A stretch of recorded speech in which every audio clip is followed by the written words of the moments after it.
ओम कृष्णाय वासुदेवाय हरे नमः। राधे राधे। विजडम चैनल में आप सबका स्वागत है। आप रसपान कर रहे हैं बैसाख महात्म की कथाओं का। अब तक आप 10वें अध्याय तक की कथा का रसपान कर चुके हैं। आज के इस वीडियो में हम बैसाख महात्म के 11वें अध्याय की कथा का रसपान करेंगे, जिसमें महर्षि वशिष्ठ के उपदेश से राजा कीर्तिमान का अपने राज्य में बैसाख मास के धर्म का पालन कराना और यमराज का ब्रह्मा जी से राजा के लिए शिकायत करने का प्रसंग है। तो आइए सुनते हैं बैसाख महात्म की 11वें अध्याय की कथा। मिथिलापति ने पूछा, ब्राह्मण, जब बैसाख मास के धर्म अतिशय सुलभ पुण्य राशि प्रदान करने वाले भगवान विष्णु के लिए प्रीतिकारक चारों पुरुषार्थों की तत्काल सिद्धि करने वाले सनातन और वेदोक्त हैं, तब संसार में उनकी प्रसिद्धि कैसे नहीं हुई।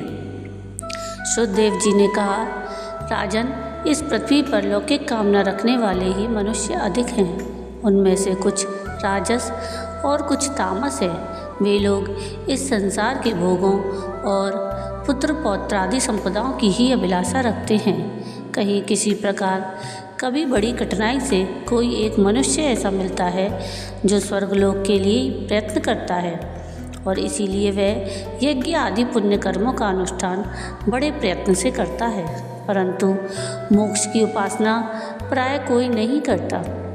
तुच्छ आशाएं लेकर बहुत से कर्मों का आयोजन करने वाले लोग प्राय काम्य कर्मों के ही उपासक हैं। यही कारण है कि संसार में राजस और तामस धर्म अधिक विख्यात हो गए, परंतु सात्विक धर्मों की प्रसिद्धि नहीं हुई।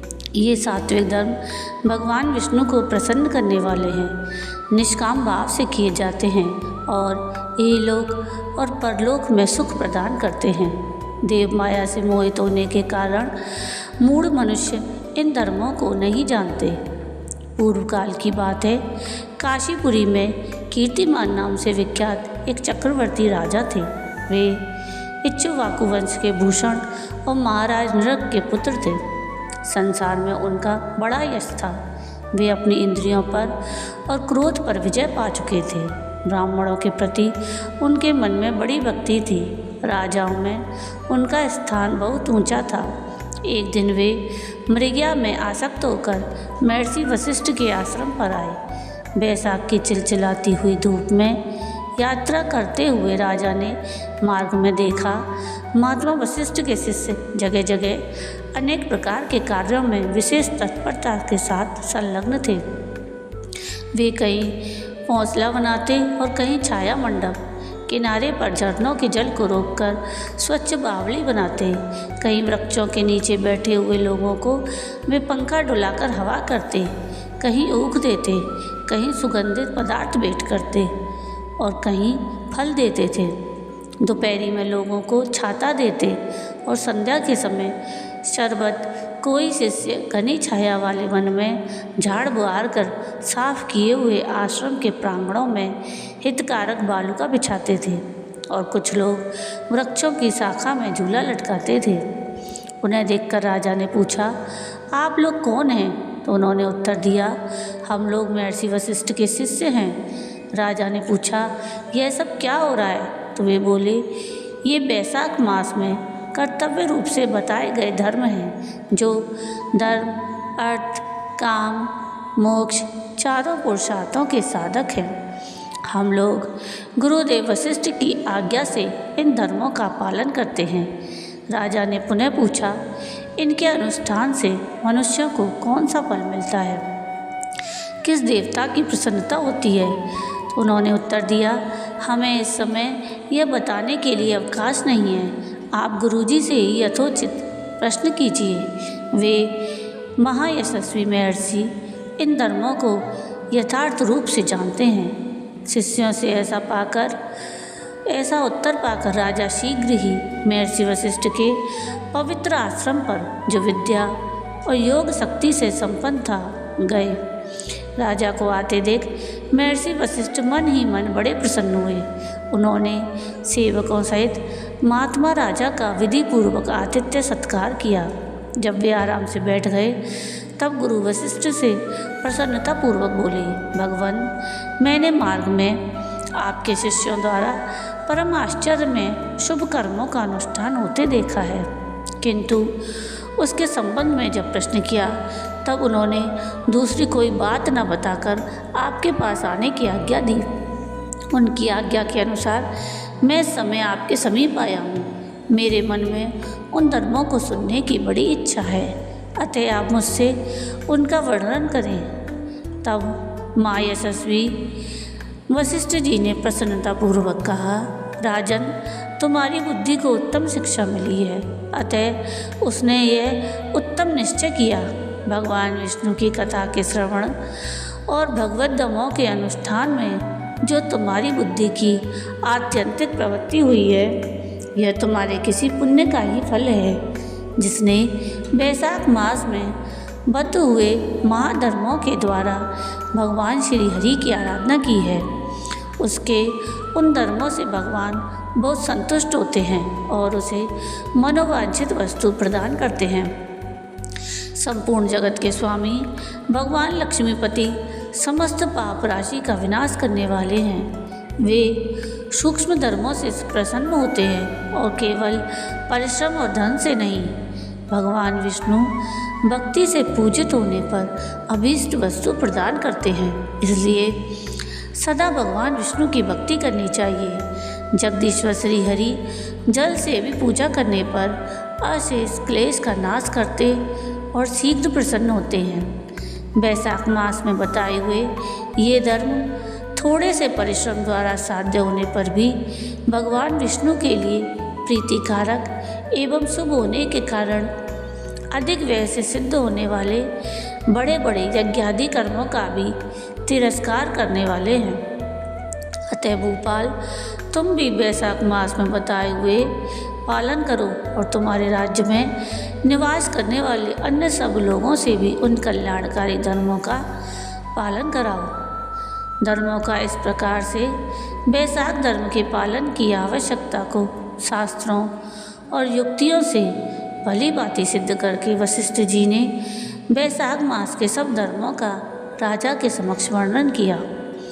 उन सब धर्मों को सुनकर राजा ने गुरु का भक्ति भाव से पूजन किया और घर आकर वे सब धर्मों का विधि पूर्वक पालन करने लगे। देवाधिदेव भगवान विष्णु में भक्ति रखते हुए राजा कीर्तिमान देवेश्वर पद्मनाभ के अतिरिक्त और किसी देवता को नहीं देखते थे।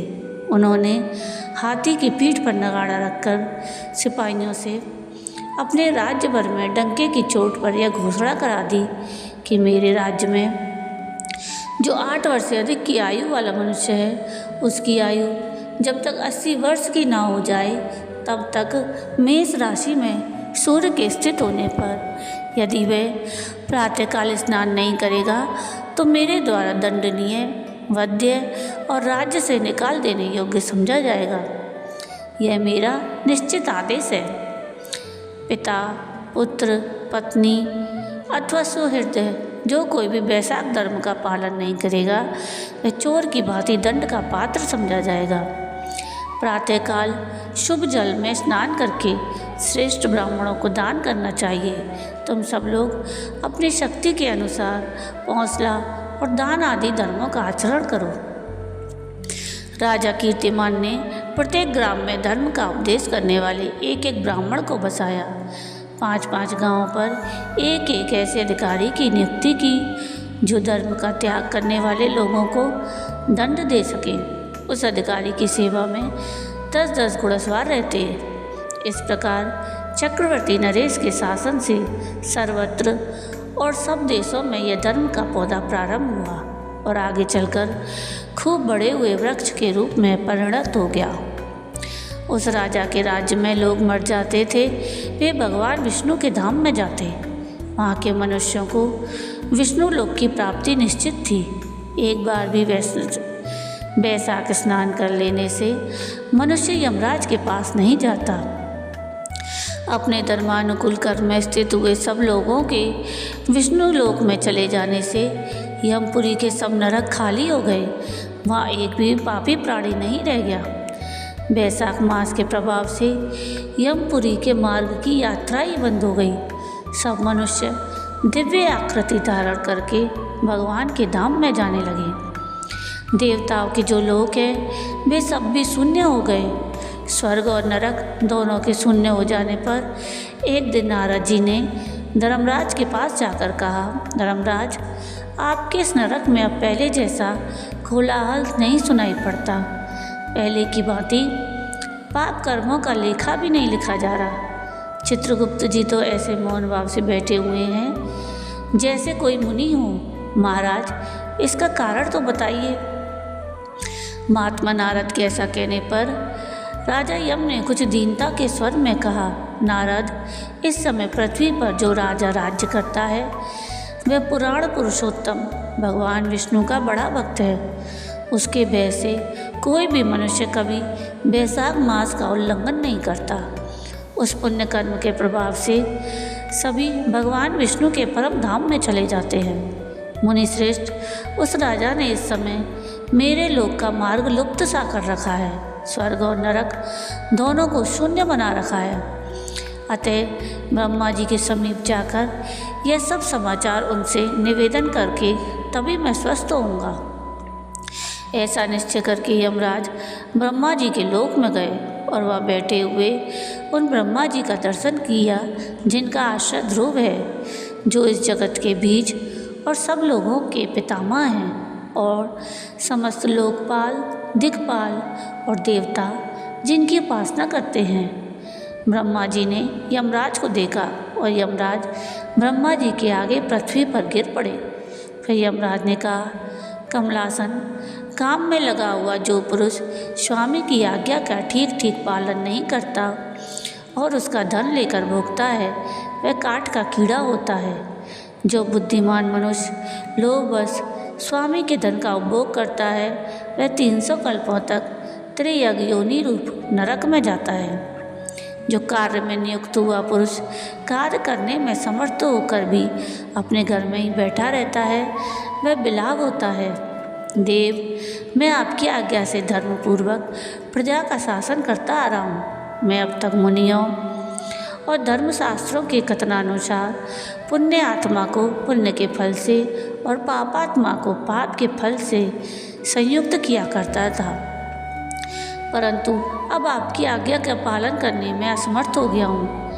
कीर्तिमान के राज्य में सब लोग बैसाख मासोक्त पुण्य कर्मों का अनुष्ठान करके पितरों और पितामहों के साथ वैकुंठ धाम में चले जाते हैं। उनके मरे हुए पिता और पिता माता में आदि भी विष्णु लोक में चले जाते हैं। इतना ही नहीं, पत्नी के पिता, ससुर आदि भी मेरे लेख को मिटाकर विष्णु लोक में चले जाते हैं।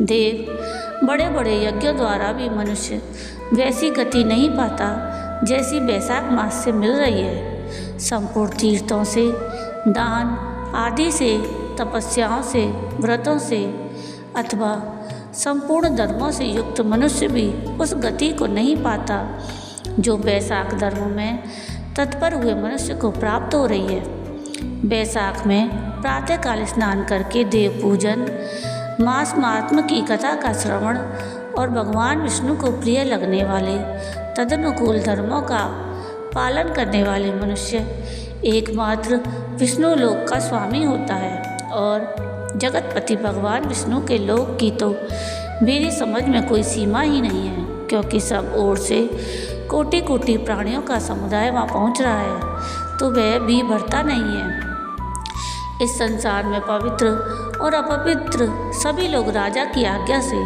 बैसाख मास के धर्म का पालन करके विष्णु लोक को जा रहे हैं।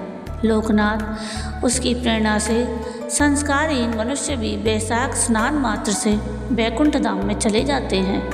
वह केवल भगवान विष्णु के चरणों की शरण लेने वाला है। जान पड़ता है वह समस्त संसार को विष्णु लोक में पहुंचा देगा। जो पुत्र धर्म, अर्थ, काम और मोक्ष के प्रतिकूल चलता हो वह पृथ्वी पर माता के पेट से पैदा हुआ रोग है।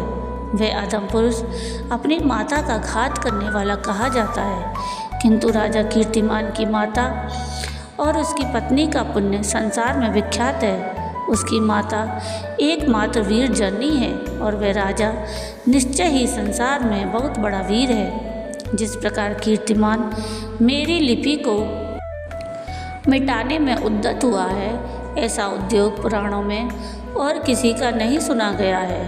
भगवान विष्णु की भक्ति में तत्पर हुए राजा कीर्तिमान के सिवाय दूसरे ऐसे किसी को मैं नहीं जानता जो डंका बजाकर घोषणा करते हुए लोगों को ऐसी प्रेरणा देता हो और मेरे लोक के मार्ग को विलुप्त करने की चेष्टा करता रहा हो। तो ये थी कथा बैसाख महात्म के 11वें अध्याय की। आपको ये कथा कैसी लगी मुझे कमेंट करके ज़रूर बताइएगा। और अगर आपको ये कथा पसंद आई हो तो प्लीज़ इसको लाइक शेयर ज़रूर कीजिएगा और प्लीज़ मेरे चैनल को सब्सक्राइब कीजिएगा और कमेंट में राधे राधे ज़रूर लिखिएगा। आगे की वीडियो में हम बैसाख महात्म के 12वें अध्याय की कथा का रसपान करेंगे। तब तक के लिए राधे राधे।